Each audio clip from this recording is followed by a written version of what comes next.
Welcome to Get Rich Education. I'm your host, Keith Weinhold, with an audacious new technique for beating inflation that's pathetically simple, yet you've never thought about it. Then a great guest joins us as we discuss real estate trends, the future direction of housing prices, housing inventory, mortgage interest rates, and more today on Get Rich Education. MC Laubscher is the host of the Cashflow Ninja podcast and president of Producers Wealth. He is on a mission to help you achieve financial independence and freedom as soon as possible. He achieves this by integrating the infinite banking concept with real estate investments to increase your returns and recapture cash flow that you are not even aware of that you're losing. MC shares the number one strategy of investors in his holistic wealth creation course at yourownbankingsystem.com. Learn the easiest way to create wealth and passive income with real estate. Now you can access the best deals without the stress or hassle of having to find, renovate, or manage those investment properties. Narada Real Estate saves you time by providing you with passive income investment properties in some of the best U.S. markets. Learn more at PassiveRealEstateInvesting.com and download your free copy of the ultimate guide to passive real estate investing. There's no obligation and nothing to buy. Simply visit PassiveRealEstateInvesting.com. You're listening to the show that has created more financial freedom than nearly any show in the world. This is Get Rich Education.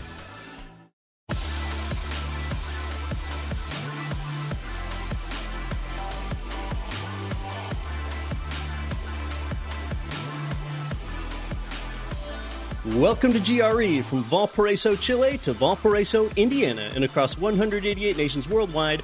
I'm Keith Weinhold, this is Get Rich Education, and I've got a virtually guaranteed way for you to beat inflation that you probably never thought about before, and a guarantee is almost non-existent in investing. You could be shocked when you hear me say this, but it is going to improve your quality of life at the same time. First, let's discuss two ways that you can beat inflation, and then I'll get into the third surprising one. As you know, real estate investing often pays you 5 ways at the same time. Number 1 is appreciation, leverage appreciation. Number 2 is cash flow from the tenant income. Number 3 is the tenant paying down your loan principal for you. Number 4 are the amazing tax benefits. And number 5 is inflation profiting when you tie up long-term fixed interest rate debt to your cash flowing property. Inflation profiting is like, just imagine if your best friend let you borrow $25,000 interest-free for 30 years. Pretty nice arrangement, isn't it? You get to enjoy the use of his $25,000 of purchasing power today, and at the end of 30 years, when you pay him back his $25,000, it's only worth, say, $9,000 in purchasing power because inflation eroded it down. Okay, now that was a hypothetical example. Let's keep that one hypothetical because a friend that lends money typically loses both the friend and the money. Well, here's the good news, and this is something that you can really do today. This is not hypothetical. For every, say, $1 million you borrow from the bank for cash flowing real estate, you don't have to pay any interest on it for 30 years either, because the tenant pays all of your interest for you. Now, we know they're paying down your principal for you too, but even if you had to pay back the bank the $1 million after 30 years, you might only have to pay back $300K in inflation-adjusted dollars, not $1 million. You profited substantially from inflation. That is just one of many reasons that we actually like inflation here at Get Rich Education. Yes, financially free, just beat debt-free again. The second of 3 ways you can hedge yourself against inflation is with buying gold. The dollar-denominated price of gold means that 100 years ago in the year 1919, when the gold price was about $21, you could have bought a nice man's suit for $21. Today, with a gold spot price of about $1,300, you could, again, with that amount of money, buy a really nice man's suit. But owning gold has its problems. It doesn't pay you cash flow like real estate does. Gold typically has no leverage, no tax advantages. It has closing costs in and out with the spot price differentials. And if you take physical possession of gold, you bear the storage burden and security burden. On the plus side, gold acts as a sort of money insurance for you. It is highly liquid, and it's had value for millennia. My personal gold position has dropped from about 1.5% of my net worth down to 1%. But see, I haven't sold any gold. It's just that gold has not gone up in value like real estate has. Well, there's a third way, other than cash flowing real estate debt and gold, that you can beat inflation. And you might find it surprising that I'm going to say it out loud. How dare I say this? And that is spend your money. If you spend $10,000 on you and your family on a great vacation to Portugal, you lock in your dollars spent. Chances are that vacation would cost you perhaps $10,300 next year. Yeah, actually spend money. Enjoy your experiences. Why are we doing all of this working and investing anyway? I hope that you are going to live a long time, but when you die with memories, not dreams. Too many people die with dreams and not memories. Actually, they die with few memories and few dreams because they gave up on nearly all of them. You know, the typical financial advice actually suggests that you avoid living well. That's because that advice benefits them and not you. They want you to keep your money with them because that way they profit. I don't even have a course or coaching or anything else to sell you myself. Spend it on yourself sometimes. Now, I don't have any problem with people that sell courses or coaching. That actually might be a wise investment for you if it's a good course and you act on that information. I'm just here to remind you that I've got nothing to sell you, and I have complete freedom in telling you what some won't, and that is, don't forget to spend. Now, invest first, for sure. Invest first and spend the accumulated cash flow even. Beating inflation is not enough reason alone to go be some profligate spender. It's just one consideration that you may not have thought about before. Spending improves your quality of life. Spending beats inflation. And you know what? A Portuguese vacation can't be repossessed either. Your great life experience can never be foreclosed upon by somebody else. It's a guaranteed rate of return from not your financial investment, but your lifestyle investment that you've made in yourself. It's investing in yourself. Now, if you're younger and you're just looking to get your first few properties and want to get your dollars working and leveraged and creating cash flow, then this doesn't apply to you as much, although it's still worth thinking about. But gosh, I've met people older than me, age 42, age 47, that are well educated, and they've never left the country. They've never even left the United States once in their lives. Yes, the United States is a big country, but we're only 4% of the Earth's population. So get out and see the world that you live in. Get Rich Education is an investing show, yes, but ultimately, we're a life improvement show. I want your life to be improved. You've got to regularly ask yourself why you're doing all this. That might not be some spending on travel. Maybe it's spending on something else.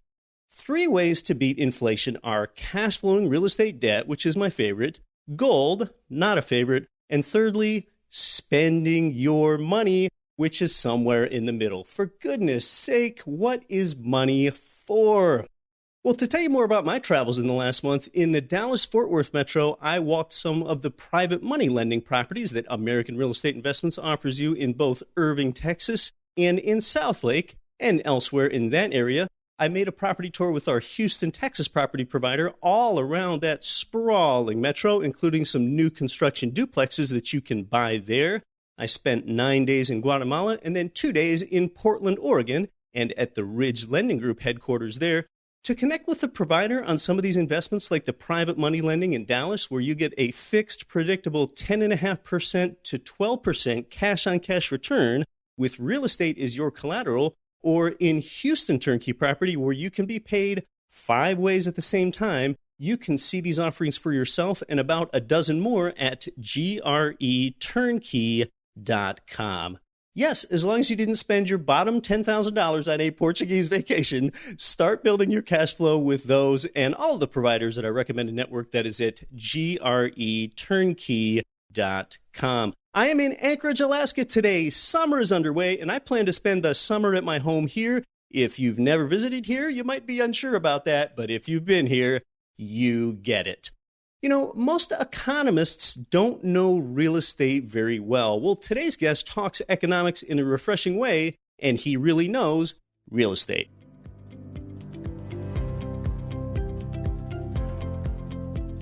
Today's guest is a housing data analyst, and he's a loan manager at AMC Lending Group. He also runs Logan Mohtashami.com. His website is subtitled Financial Truth. He's a financial writer and blogger covering the U.S. economy with a specialization in the housing market. He's been published in Business Insider and Bloomberg Financial. He's really dynamic and involved and highly visible on Instagram. In fact, the National Mortgage News called him a social media star. He does a lot to contribute to the housing and finance industry. For example, he provides mortgage rate predictions to bankrate.com. He's always reading various charts and interpreting them for people like you so that you know how to make sense of it. He joins us from Irvine, California today. Welcome to Get Rich Education, Logan Mohtashami. It's great to be here. Thank you very much. That's so good you're here. Logan, you published your 2019 economic and housing predictions like you do every year. So here we are nearly midway through the year. Tell us about those. Well, they're looking exactly right to my forecast. For housing itself, I wasn't looking for any growth in existing home sales. I was looking for a little bit increase in inventory. And this was all based on lower mortgage rates as well. I think a lot of people didn't assume that mortgage rates would go lower this year. And now that it has gone lower, they thought that, well, demand should really pick up, not for existing home sales. It does help new home sales a little bit more because it's more rate sensitive. But existing home sales being down this year slightly and inventory increasing is exactly the call I had for 2019. So it's not looking any different from my forecast, but I think it's surprising some people now that we're heading to June and we're still not seeing an accelerated rate of growth, even with more inventory and lower mortgage rates. Why won't lower mortgage rates stimulate more existing home sales? Because there's a natural demographic limit to this economic expansion. And a lot of my work is predicated on from 2008 to 2019, mortgage demand simply will not be strong enough to warrant high levels of sales. We have a record-breaking cash buyer in this cycle. Historically, it's been about 10% of the market. We're still running at 20% for existing home sales. So under that backdrop, we simply don't have the right demographics to push existing home sales higher than where we are right now. And I think there's a difference between different economists of what is the correct level for existing home sales. And if people have followed my work for years, my forecasts have been on trend, more accurate than anyone else. And it's predicated based on the best and biggest demographic patch is still too young. Ages 25 to 31 are the biggest in America. It's the biggest in American history right now. And the first-time median home buyer age is 32. So they will come in the next decade, and they'll be decent replacement buyers. But in this cycle, you just don't have that demographic demand out there. With no more exotic loans, a debt leverage that had to be winded off, we just don't have the kind of demand to keep this existing home sales growing to about 6 million. It's just not there. And it's 2019, and right now purchase application data, even though it's at cycle highs, it's still roughly at 1998 levels. Those people aged 25 to 31 oftentimes still need to deal with and try to retire their student loan debt, and those payments really thwart producing a down payment for a property, for one thing. It's interesting with the student loan debt crisis because a lot of people, I think, misread that data for political reasons, for ideological reasons. If we actually broke down the student loan debt data, we can see that majority of Americans who have student loan debt have debt under $17,000. The problem with student loan debt really comes from people that never graduated college. So the majority of the loans that are delinquent are from those who actually took on debt but never finished college. The average balance there is about $10K, but you have debt with no income capacity to go with it. The people that are doing really well in this economy are college-educated people that finish college, and typically those who have the highest levels of student loan debt typically make the most money.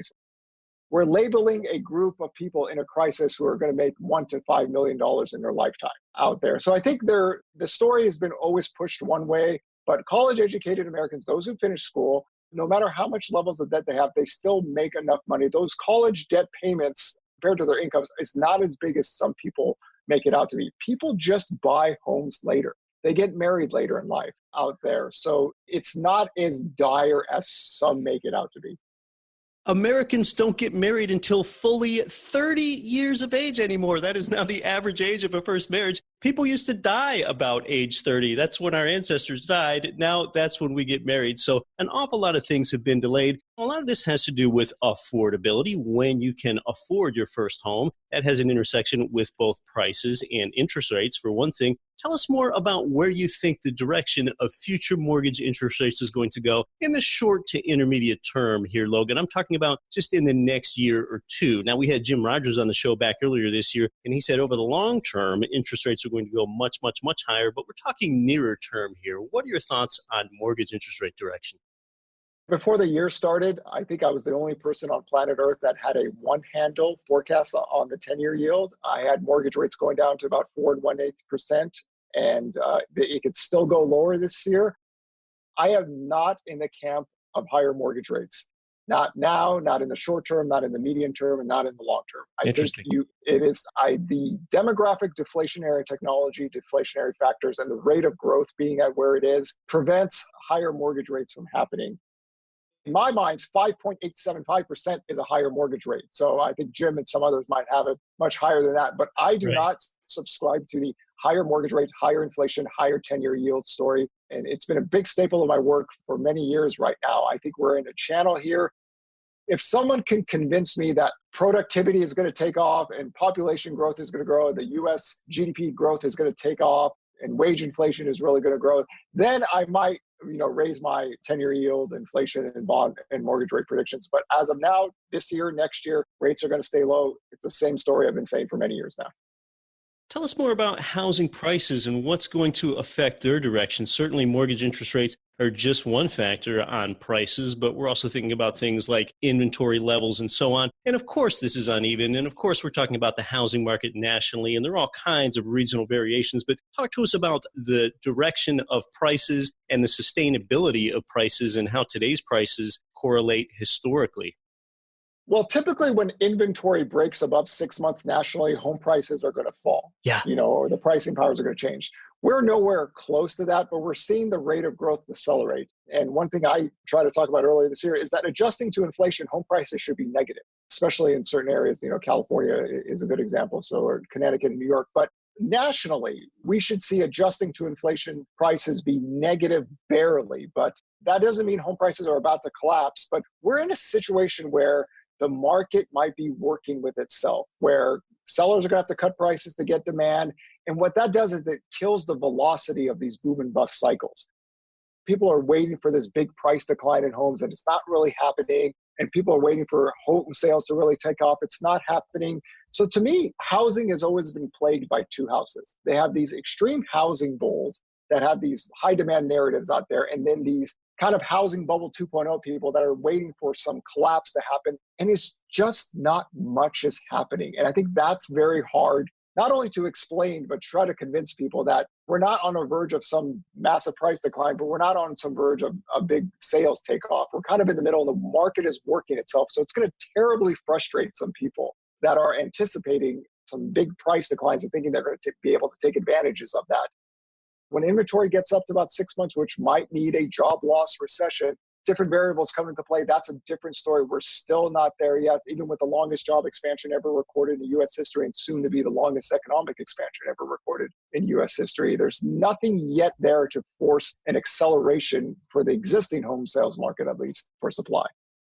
I've been saying the same thing on this show really for years now, that I don't see any housing price crash coming. Appreciation has been pretty mild historically. Lending practices are still somewhat responsible. And yeah, you mentioned adjusting to inflation, housing prices should most likely be negative. And I think what you mean there, just to help interpret that, is if inflation is 4%, but prices only increase 3%, that is a negative appreciation rate relative to inflation.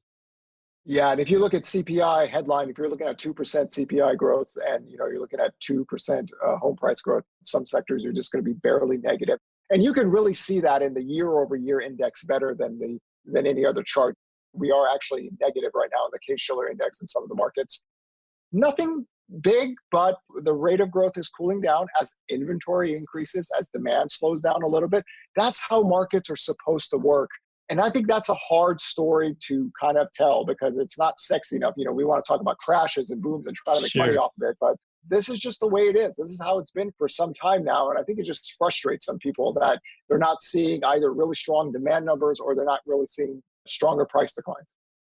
I think real estate is so susceptible to headline sensationalism because it is more complex and it is more about just rates of appreciation. It's about cash flow and it's about inflation rates and so many other things. But when we're talking about housing prices, while we're on this subject, you mentioned the Case-Shiller Index. You analyze so many charts. I'm interested in what charts you like to look at. I like the Freddie Mac Housing Price Index because that tracks all 50 states. The Case-Shiller only tracks 20 large cities. So that's why I look at the Freddie Mac more. And then, of course, there are a whole lot of variables there. For example, Freddie Mac, they track sales for mortgages, but Case-Shiller, they get their data from county assessor and recorder offices. So talk to us more about the housing price indices and the one that you favor the most and why. What should we be looking at?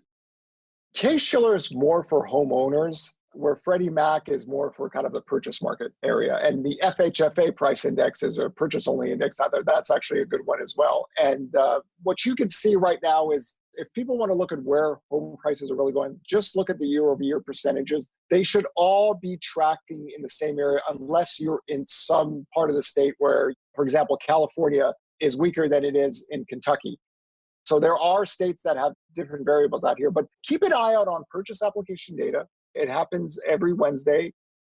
I think this is the biggest data line that shows us where demand is going, but it's also the most misunderstood data line. We're at cycle highs in demand right now. So people think that, well, if we're at cycle highs, why aren't we at cycle highs in home sales? Well, the index is predicated to percentage moves to sales if it's really big. If you have 20% up moves, if 20% down moves, you have a decent year. They're not like 10% increase in purchase applications mean 10% sales. So demand is at bay. If you really had weakness in housing, that index should be down 20 or 30% year over year, and it's not. If you have strength in this index, it should be up 20, 30%, and it's not. That gives you an idea of where demand is nationally. In terms of the FHFA purchase-only index, you can see the rate of growth is slowing. Adjusting to inflation, that index alone is basically 2006 levels. So you can see the housing inflation story start to take a little bit of bite of demand, even with mortgage rates lower, principal, interest, taxes, and insurance inflation, the PITI cost. Every year that home prices increase, even if interest rates go down, it's still a little bit more expensive out there. And that's why in last year, 4.75 to 5% mortgage rates really took the new home sale market apart. If you looked at it at any other time in history, when you had that big of a spike in monthly supply, negative year-over-year sales, and the home builder confidence index fall like it did, it would be the peak of housing. I think a lot of people in the financial world were calling for the peak of housing based off of that data. Now, it makes sense. If you looked at it, it meant housing at peak, but new home sales has had its weakest housing cycle ever recorded in U.S. history. Sales are still very low, and I think that was the big misread of the housing bears last year. They thought housing had peaked. New home sales have recovered back so far this year. Even with the recovery in sales, it is still very low, and we are about to have the biggest demographic patch ever recorded in U.S. history come online to their first-time homebuyer age. We're talking with Logan Mohtashami about the housing market. We're going to talk more about rent growth and differential inventory across the United States. More when we come back. I'm your host, Keith Weinhold. Finally, Total Control Financial gives you checkbook control of your 401k and IRA money to invest in real estate. It's time to get your retirement money into your own checking account, but you've got to avoid the little-known tax that you'll pay with any self-directed IRA. Instead, it's time for the QRP. Learn more and get your free copy of the QRP book by text messaging QRP in all capital letters to 72,000.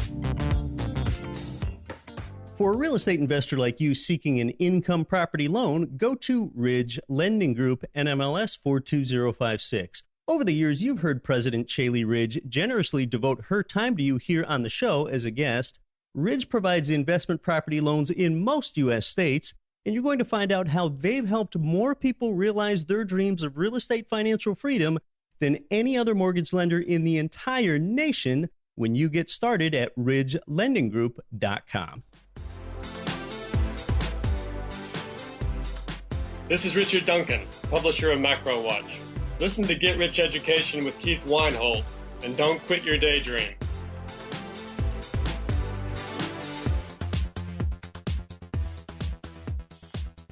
Welcome back to Get Rich Education. We're talking about the state of the housing market in 2019 with Logan Mohtashami. Learn more about him at loganmohtashami.com. He's got an excellent blog and articles and a lot of really good, timely information over there that's really well laid out as he's interpreting charts for you and a whole lot of other interesting stuff related to the housing market. Logan, tell us about rent growth. That's something that's of extreme importance to real estate investors. Yes, rental inflation has been strong in this cycle, but if you actually compare it to the previous cycle, it's not as hot as some people make it out to be. And I think we have created a boom in multifamily construction in this cycle, but since 2015, we're not building any more in terms of trend growth. We're basically been flat for a few years. So I think rental inflation growth has legs out here. If you look at the shelter inflation versus the CPI, it's been pretty stable actually since 2014. So one of the things we think about rent, earlier in the cycle, I talked about home ownership rates should fall to about 62 to 62.7%. And people thought that was a very bearish take on things. But if you look at the demographics, Americans, they rent, they date, they mate, and then they get married. And 3.5 years after marriage, they look to buy homes. So if you're looking at people getting married at 29 and 30, you're going to have a lot more renters based on just the demographic profile in this cycle than, let's say, the baby boomers. But once they start getting married and having kids, which is more the mid-30s, then they become home buyers. So we have this massive group of people still ages 25 to 31, and they're not going to be buying homes right away. So the demographic demand for rent is still there. Once you start getting these people in their mid-30s, that changes a little bit. So even though rental inflation faded a little bit, there still should be enough demographic rental demand out there, especially in some certain markets, to be profitable for people. There was a lot of fear maybe about a year or two ago that they're not building any more apartment homes because they think it's peaked, but we haven't seen a noticeable decline in rent inflation, so the demand is still holding up. And part of this has to do with home ownership. If we have a lower home ownership rate, like we have, our home ownership rate had a recent peak around 2005. Like you mentioned, currently the home ownership rate is down to 62 or 63. And realize that when we talk about the home ownership rate, what we're talking about with these numbers, 62 or 63 currently, is the percent of homes that are owner occupied. That's what the home ownership rate is. So with the home ownership rate being lower, that trends to be good for you, the real estate investor, because you now do have more demand for renters. So talk to us more about the state of home ownership in America, the effects, where you think it's going. Any comments? This is a topic near and dear to my heart. Every year I write an article about this, and I recently wrote one at the end of April, the state of home ownership right now. Yeah. So currently we're looking at about 64.4% right now. We got as low as 62.9. So we got to the level that I thought, we should be at. Because remember, when you have a massive foreclosure pipeline, these people are considered homeowners until they foreclose their house. So it was a process of winding that down. Now we have, to me, the best home loan profile in decades right now. Not just because FICO scores are up, it's because we have no more exotic debt anymore. So what you had is in the previous cycle, you had a lot of renting demand coming from foreclosed homeowners and short sale homeowners. Now in this cycle going out in the future, you're not going to have those kind of default rates ever again. So the renting demand is really going to come from demographics. And I project that home ownership rates should get to about 66.21% sometime in the middle of next decade out there. So we should see a steady increase just because when the next recession comes, we're not going to lose that many homeowners like we did in the previous cycle. But again, this is all based on people getting married later, having kids later, having less kids as well. So the rental demand will still be there. And, we're switching a little bit over from the older millennials that are ages 29 to 31. They become homeowners. And people don't know this, but millennials are the biggest home buyers in the world right now. Right. Because they're the biggest home buyers in America. And they're starting to get to that age where they become home buyers. But again, they're still very young.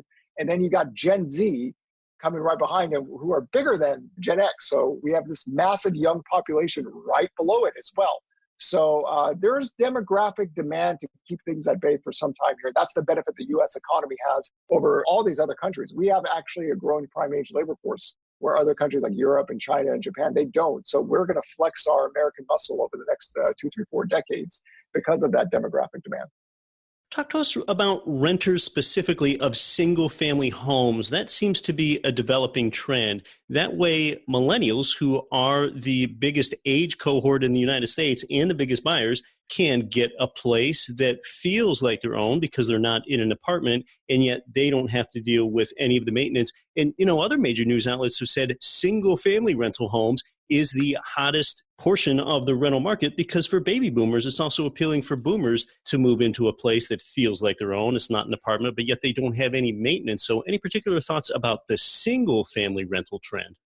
One thing about this is that some of the data confuses people. When people think it's booming marketplace, especially from builders, I think it's less than 5% of the homes that have been built in the cycle have been for rental, single family rentals out here. And I think Blackstone today is selling their single family renting business as of today, or they're cashing out on it. There are Americans out there that can afford a single family resident rental home, but they can't qualify for a mortgage. And one of the things I've seen is that young families are living in smaller homes. They need to get something bigger. Those people are a prime candidate for a single family rental house, that they don't have the down payment or income needed to purchase a home, but they can afford a rent of a single family residential rental property. So I think that is where the niche is those Americans who just have not enough space for their household. They will fit into the single family rental area. It's not that big of a marketplace, but it is a niche out there that would have a good amount of demand for some time. Majority of single-family residents that are being built right now in this country are still going to primary resident people. There are people who buy single-family homes and rent them out as well. So you're probably looking at 5 to 10% of the marketplace. So there is definitely a demand increase for that marketplace. It's not as big as some people think it ought to be. So we're talking about demand for a certain housing product type, and that intersects with inventory. So tell us about the state of inventory levels and trends that you see there across the United States, Logan. That can be either geographic or that can be in use type, whether it's condos or single family homes or fourplexes or larger apartment buildings. Talk to us more about trends in inventory. So since late 2017, when existing home sales hit a cycle high in demand, when inventory hit a cycle low, inventory has been slowly increasing. One of the factors that are keeping inventory at bay is that people are living in their homes longer. Housing tenure has doubled in the cycle. It has the potential to triple. We used to have people live in their homes 5 to 7 years. It's basically 10 to 12 years right now. I think it can get to 15 to 20 years. Because that is a reality that we have to live with, there is going to be avenues where rental units, especially for single family, again, can facilitate some of the demand. Because if people are staying in their homes, now you got to remember, we've been building bigger and bigger homes for decades, right? Especially post 1996. Family sizes have gotten smaller and smaller. So this has finally caught up to us. It's not a rate lockdown, as certain economists like to use. There's just no need to move. And I think that's a very difficult conversation that the institution of housing wants to have, because they need turnover. They need sales. That's how they make money. So if you want to talk about people wanting to stay in their house 10, 15, 20 years, that's not good for business, but if that becomes the reality out here, then there's other marketplaces that have to fill in the needs for certain people, because the builders will not build more homes unless new home sales grow. All these economic models that we've heard about for 6 years, that builders have to build homes, no. This is the weakest new home sales cycle ever recorded in U.S. history. That means housing starts are going to have its weakest new housing start cycle ever. So right now, because of housing tenure, there's a little bit of mismatch out there for some people that might need to move up in there. It's very hard for them to move up. There's no real major inventory increases in the existing home sales market, and housing starts are still very low out there. So people are stuck. For some people, they don't need to move. They simply have a big enough house for a family of 4, and unless they lost their job or got a better job or want to go to a new school, they can sit there for the rest of their lives. And that's a reality that we have to start incorporating in our data, because single family got up to about 2,700 square foot for the builders in the cycle before they started to scale back down on it. That's plenty of room for a family of 4 in America out here. So I think inventory is being held at bay to a degree because people just don't need to move. We've got the trend of bigger houses and smaller family sizes. It kind of makes for a lot more empty rooms.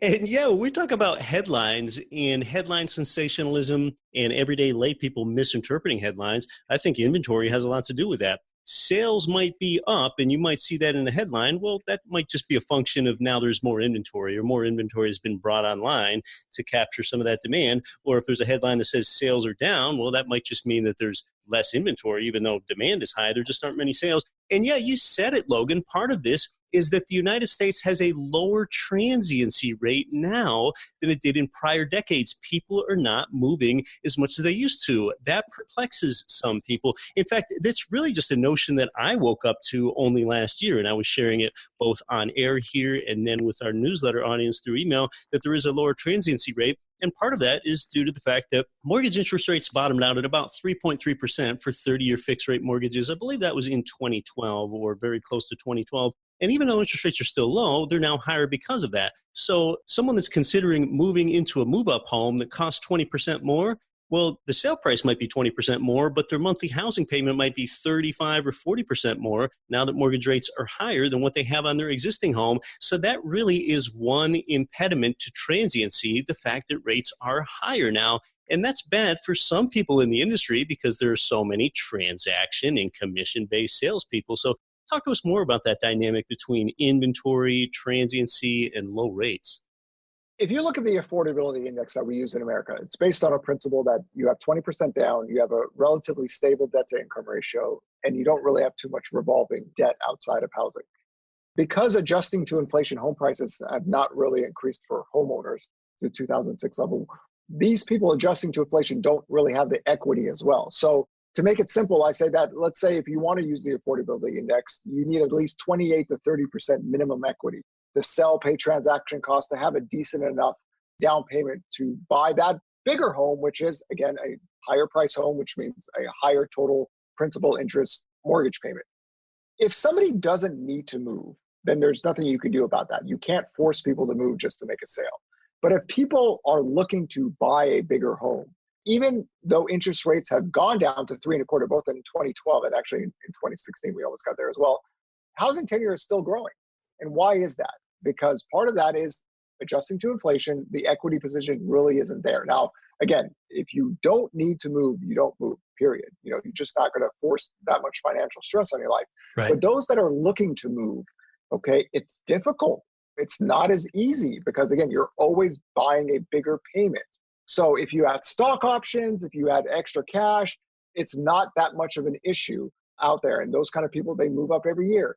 But if you're on the border where it becomes expensive, even as mortgage rates have fallen a few times in this cycle, housing tenure keeps on growing. So I think, to me, going out in the next decade, birth rates are low right now, especially since after the Great Recession. Birth rates should pick up a little bit in the next decade because we're working off a pretty much very multi-decade low right now.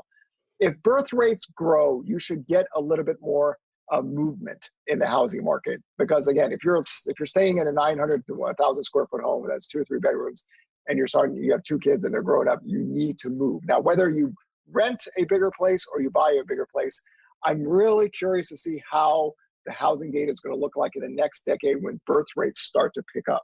Because children are a big reason why people move. And if you are living in a smaller house and your kids are growing up and you need a bigger home, you either rent a bigger house or you buy a bigger house. That, to me, would be the biggest factor for housing tenure to actually slow down or even go negative a little bit.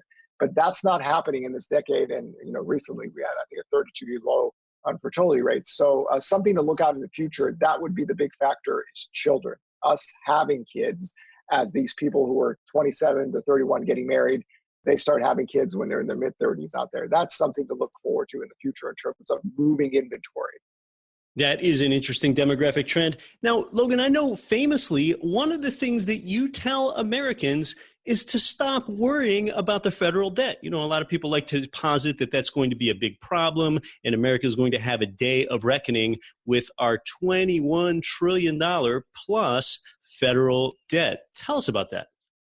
Well, first, let me apologize to all baby boomers because you guys have been lied to for, I think, many decades now. We have headline sensationalism on the 2019, 22, $30 trillion of federal debt. And look where we're at today. We're borrowing, the 10-year yield is what, at 2.30. The rate of growth of inflation is 2%. The PCE rate of growth of inflation is 1.5%. This notion that federal debt was going to create not only hyperinflation, but higher mortgage rates, interest rates, higher inflation. The Chinese are going to demand higher. I'm being very honest. This was always a scam. Okay, there is nothing in the data for 4 decades that would warrant this conversation outside of selling headline sensationalism fear. And I've seen people still today that are just worried that somehow everything's going to turn on a dime. So the best way for me to explain it is demographic deflationary factors. Look at Japan.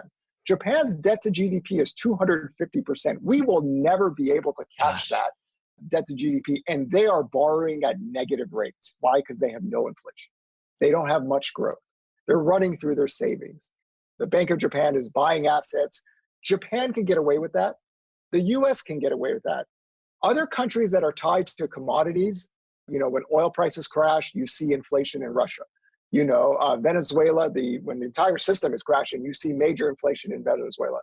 You see certain economies cannot do this, right? We're not it. We are the only economic superpower in the world. And the best way for me to even say that on a household, people say, well, you wouldn't run your house like this. Well, guess what? People say 22 trillion debt. We are a 140 trillion GDP financial asset country. So if you wanted to use the household logic, we are the richest country in the history of the world. You only go back to the Egyptians thousands of years ago that might have more net wealth than we do. So don't worry about this, because if you're sitting here afraid that interest rates are going to spike, inflation is going to spike, it has not happened. Now, if growth picks up, if somehow labor force growth picks up, productivity picks up, wage growth accelerates, those are better factors to increase rates and inflation than this, because it has not worked for 4 decades.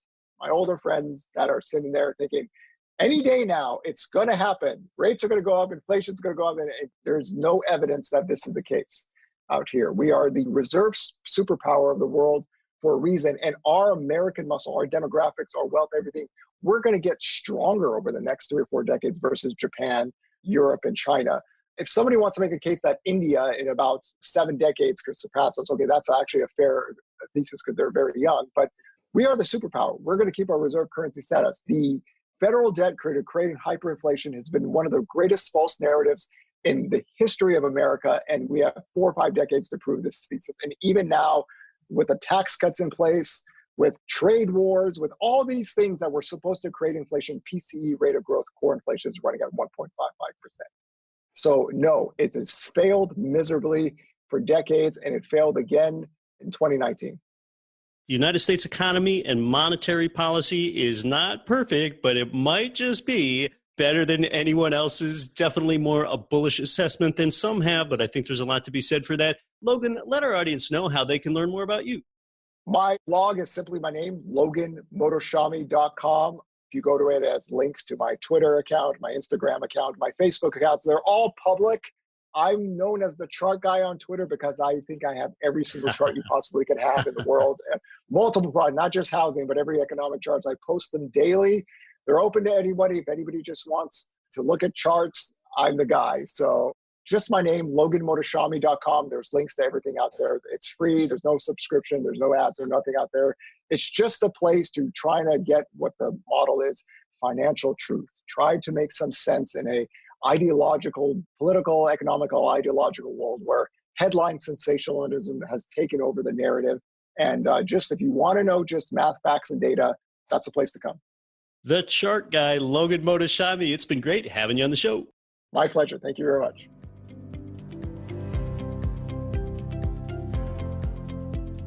In summary, Logan thinks that interest rates will stay low and that this good economy could tend to get even better.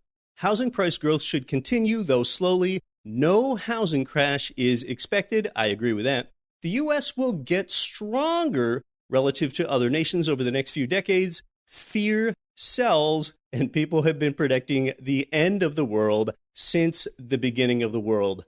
What if the good old days are happening right now? With what I discussed earlier in the show today, one way to beat inflation is to spend your money, but invest first, potentially at greturnkey.com. Thanks to our terrific guest, Logan Mohtashami. Check him out. Until next week, when I'll be back to help you build your wealth, I'm Keith Weinhold. Don't quit your daydream. Nothing on this show should be considered specific, personal, or professional advice. Please consult an appropriate tax, legal, real estate, financial, or business professional for individualized advice. Opinions of guests are their own. Information is not guaranteed. All investment strategies have the potential for profit or loss. The host is operating on behalf of Get Rich Education, LLC exclusively. Countless investors get killed on their long-term maintenance costs in the rental property portfolio, but that's far less likely when you buy brand new construction. Let me tell you about my friends at JWB Real Estate Capital in Jacksonville, Florida. They pioneered the build-to-rent model that allows clients like you to invest in new construction, turnkey rental property. That's why JWB has been featured on the front page of the Wall Street Journal and other national media. If you want new construction rental properties in your portfolio, talk to JWB. Give them a call at 904-677-6777 or visit them at newconstructionturnkey.com.